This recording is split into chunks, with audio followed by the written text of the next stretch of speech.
ሰላም ነው ወንድሜ፣ እንዴት ነህ? ድምጽ አይሰማም። ሰላም ነው አልሐምዱሊላህ። አምጥ እዚህ ጋር ስራ አለ ብሎ ነው ያመጣህ ከኢትዮጵያ? ስራ አለ ብሎ ነው ያመጣኝ። እኔ ደላላው ስራ አለ ብሎ ነው። ስራ አለ ብሎ ብር ከፍላለህ አልከፈልክም? ከፍያለሁ። 300 ሺህ ብር ነው የከፈልኩት። ስለዚህ አንተ ስራ ቀይረህ ስትለው ምን አለ? ስራ ቀይረኝ ስለው ስራ ምንም እኔ የምቀይረን መፍትሄ የለኝም። እኔ ስራ ልቀይር አይደለም ስራ የለም።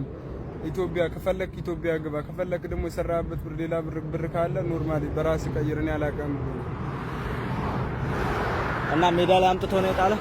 አዎ ሜዳ ላይ እኮ አንሳኝ ስትለው ከዛ ምን አለ? ውሰደኝ ስትለው ውሰደኝ ስለው ያው አላቀም ነው ያለ። እኔ አላቀም ከፈለክ የምገባበት ቦታ ወደ ኢትዮጵያ ምን ወደ የትን ካሰብክ ግባ ነው ያለ። ብር ከፈልከኝ እኔ እና አሁን እዚህ ሜዳ ላይ ወድቀህ ወዴት ነው መሄድ ነው ያሰብከው? አንተ ወዴት ነው መሄድ አላማ?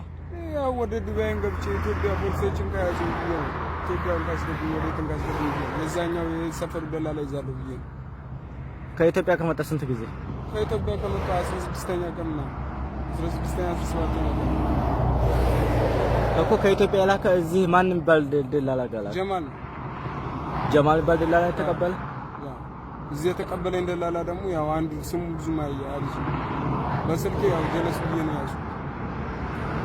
ኦኬ ከዛ ጋር ንግግር አላቸው። እዚህ ጋር ስራ ሊያስገባህ የተቀበለህ ማን ነው? እሱ ጀለስ ብዬ ያዙ።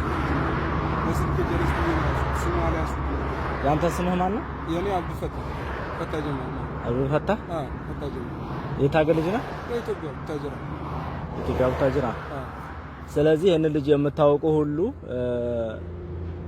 ዱባይ በረሃ ላይ ወርቆ ነው ያገኘሁት። ስለዚህ የምታውቁት ካላችሁ ተባበሩት። ደላላ ስራ አለ ብሎ አምጥቶኝ ነው ብሏል። ለጊዜው እኔ ይዤው የሄድኩኝ ነው እና ለጊዜው ነገር ታገኙታላችሁ።